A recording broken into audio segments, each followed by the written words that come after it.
On February 19, 1942, 2 months after the Imperial Japanese Navy Air Service bombed Pearl Harbor, President Franklin Roosevelt signed Executive Order 9066.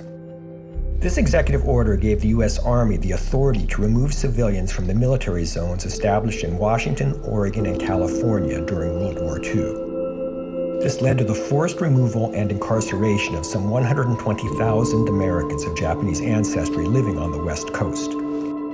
They had to abandon their jobs, their homes, and their lives to be sent to one of 10 concentration camps scattered in desolate, remote regions of the country.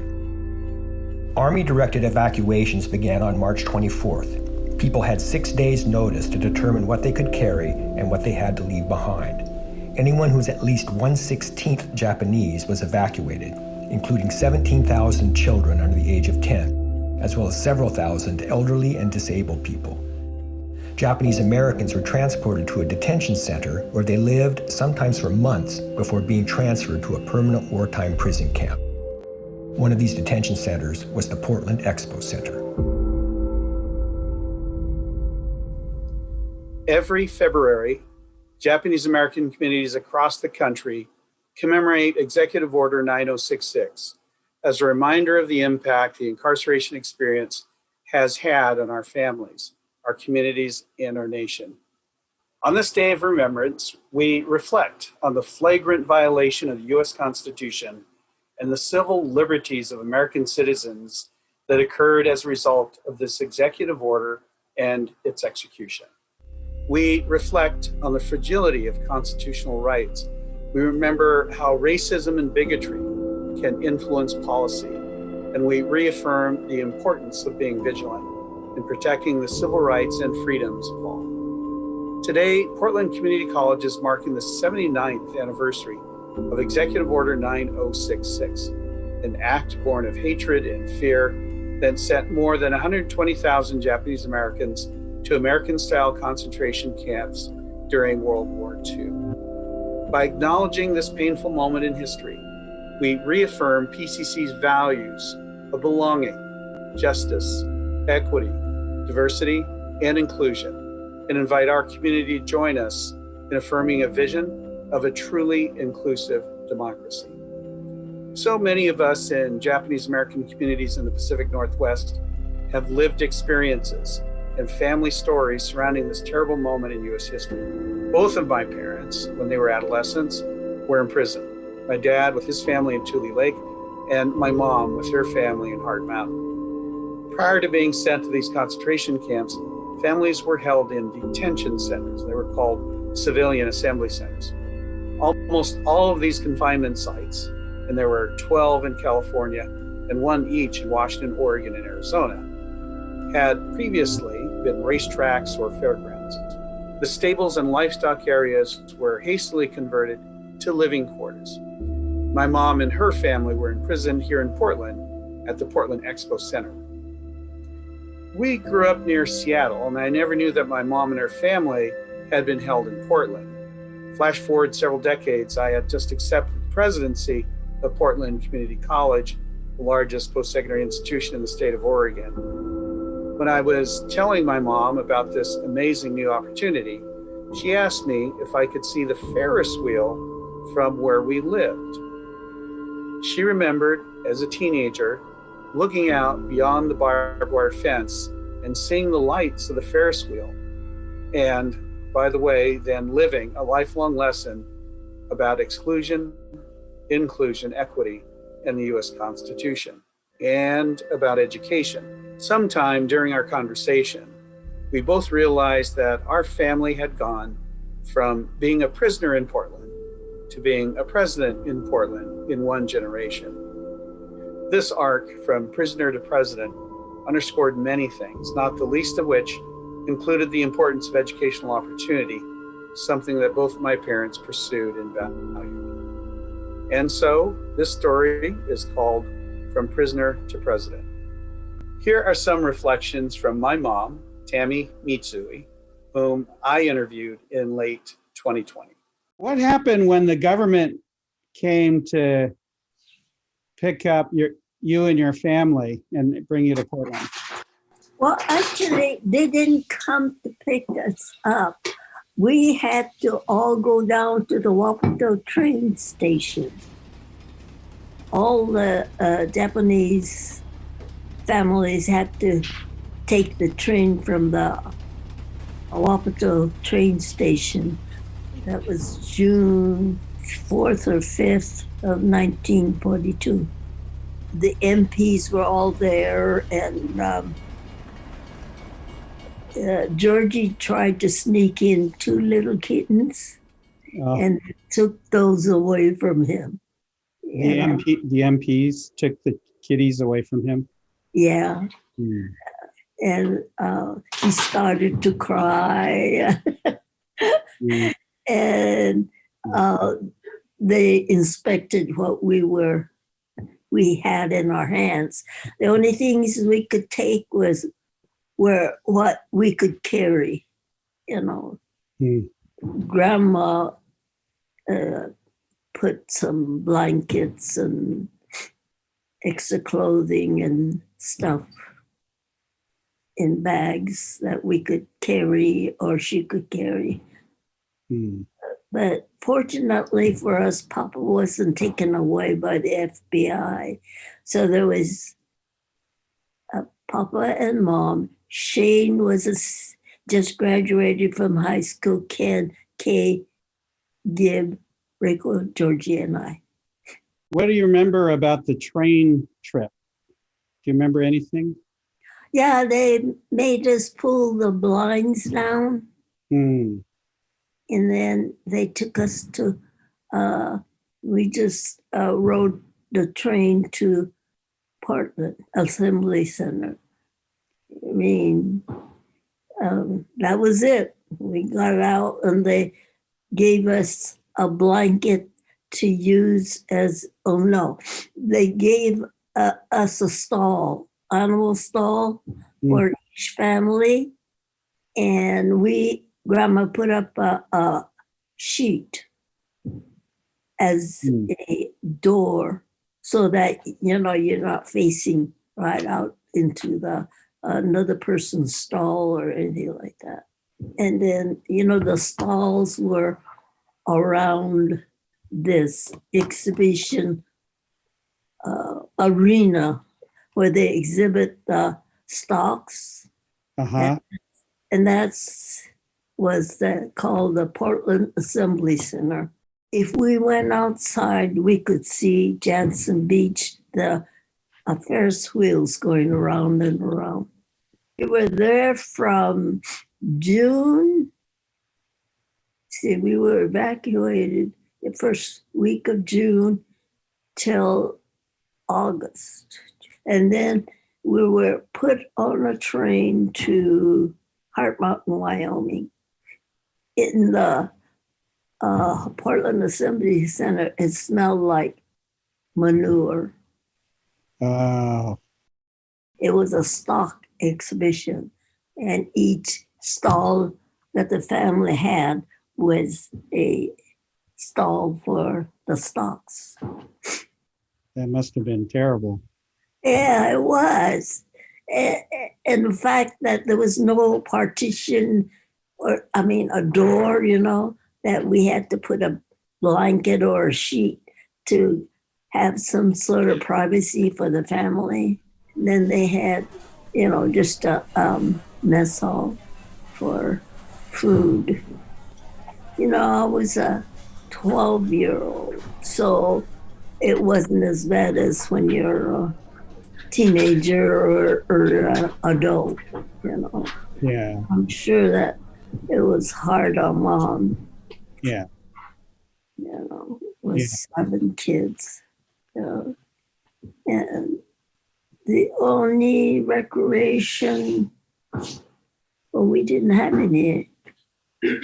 I can remember, the only thing I can remember was getting what kind of typhoid shot there. I guess apparently somebody got typhoid fever or something, so everyone had to get typhoid fever shot. Oh yeah, they had these stalls for bathroom. Not much privacy in the bathroom. I bet. There was no privacy anywhere. Yeah. I imagine that's probably what most concentration camp looks like, you know. Mm. They didn't have time to, well, Heart Mountain was better in that each family had at least a unit, you know, a room for each family. But So did all nine of you sleep in the same stall in Portland? Portland, Yeah. you know, I was just trying to think. I think we did. 9 people in a horse stall. Yeah. Wow. Yeah, you just pile them up in the bunk beds, you know. Mm. So, but in Heart Mountain, we had 2 separate rooms, What were the guards like?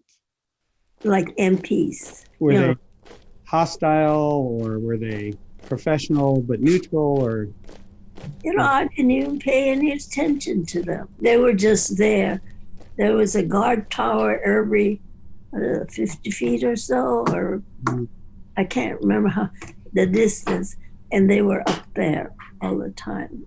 They had a gun, and Uncle Gib and his cohorts, they would, I knew Gib would get a straw from and they would sneak out from the campgrounds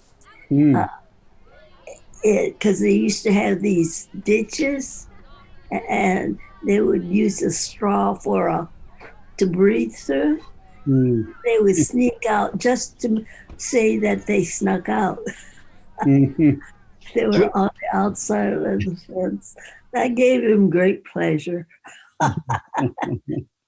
Was that at Heart Mountain? Yeah, that was at Heart Mountain. Okay. We were enclosed with barbed wire, you know, just like any concentration camp with a guard tower every so many foot, with a guard with a rifle, you know, or a gun of some sort. But you could get a permit to go hike up Heart Mountain, which was in the background, and Grandpa did that. Yeah. I don't know if he got permission or he just went out, but he did. Yeah. It was they found the 10 most desolate area to build those camps.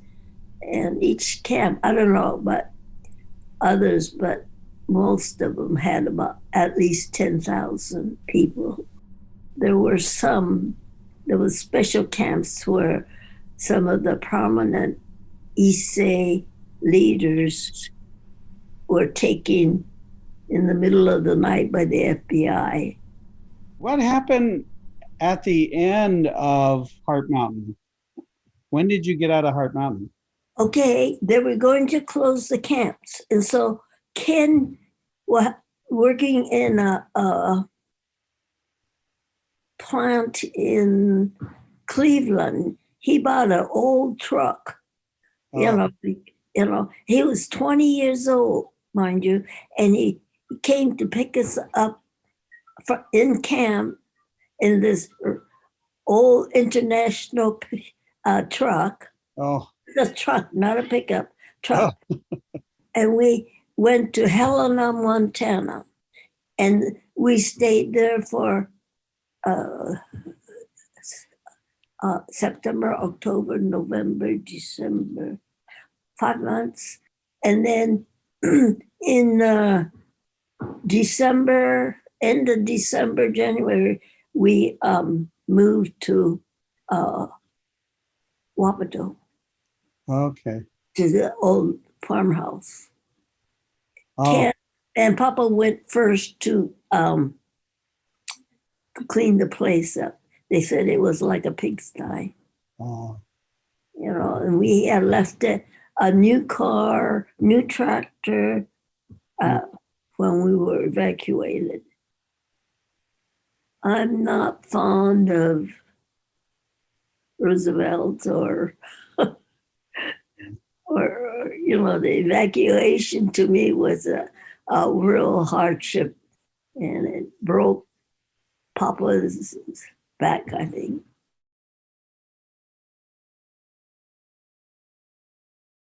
Thanks, Mom. These past few years have made us more acutely aware of the ways in which history can repeat itself if we're not vigilant and persistent. Today, we're seeing a rise in white supremacist and violent nationalist activity. Seeing Nazi symbols accompanying our US flag at protests and marches across the country is deeply disturbing. The movement for Black Lives, re-energized last year in response to police killings of Black citizens across the country, has put a mirror up to the deep systemic racism that undergirds our society. We are on a cusp as a nation and as a society. What do we want to stand for? As our country becomes more racially and ethnically diverse, what will it take to make our democracy more inclusive? How will we recommit ourselves to civil rights and liberties for all? Portland Community College's Chief Diversity Officer, Tricia Brand, will draw some parallels between the events and impact of Executive Order 9066 and recent socio-political issues. Thank you, President Mitsui. It is impossible not to draw parallels between the events, actions, and public sentiment that led up to the internment and incarceration of Japanese Americans in 1942 and our contemporary expressions of xenophobia and intolerance in the United States today. Consider the Muslim travel ban, forced family separation and detention of refugees, the continued fight for racial justice, and the rise of national domestic terrorism in the U.S., punctuated by the violent insurrection on our nation's capital on January 6th. We are here today to bear witness to the particular moment in history, the signing of Executive Order 9066, and to the atrocities that ensued, and to come together as a community in this remote context to resist the impulses of fear, racism, state violence, and bigotry that continue to enable these acts. For many, the recent protests for racial equality have forced uncomfortable conversations about white privilege and the legacies of discrimination against Black, Indigenous, and other people of color in the United States. These conversations are particularly important here in Oregon, which was founded as a state for whites only, after enacting a series of Black exclusionary laws designed to discourage Black Americans from making this their home. As we also acknowledge the heritage, the sacrifice, and the triumph of Black Americans in this month of February, I think about how we must reflect on how Black history is American history, and the displacement, violence, and systematic exclusion of non-Europeans in this country is not the history of Indigenous peoples, descendants of enslaved people, and immigrant communities alone. It is also a part of our full American history.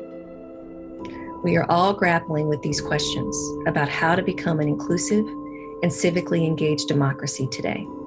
What are our common truths and protections within our Constitution? Who does it include? And who gets to interpret its meaning today? Dismantling systemic racism requires everyone to imagine and participate in creating our preferred future, one that is richly diverse and inclusive in every arena of work, education, health, justice, and life. One of the things my mom told us, and as you saw, she's a very wise and insightful person, she often said that the US Constitution is just a piece of paper. This has stayed with me my whole life. Our Constitution, our democracy, our very republic are not fixed or static things. The Constitution itself is just a piece of paper. But upon it is written the values and principles that must be enacted, reaffirmed, shared, and lifted up every day. In our individual actions, like voting, in our laws and systems of justice in government, in our education systems. I believe that today, on the 79th anniversary of Executive Order 9066, we as a nation have a unique opportunity to remember and boldly reclaim the fundamental principle of liberty and justice for all. In the words of U.S. Youth Poet Laureate Amanda Gorman, in the poem she delivered at President Biden's inauguration, she said, "We will not march back to what was, but move to what shall be. A country that is bruised but whole, benevolent but bold, fierce and free."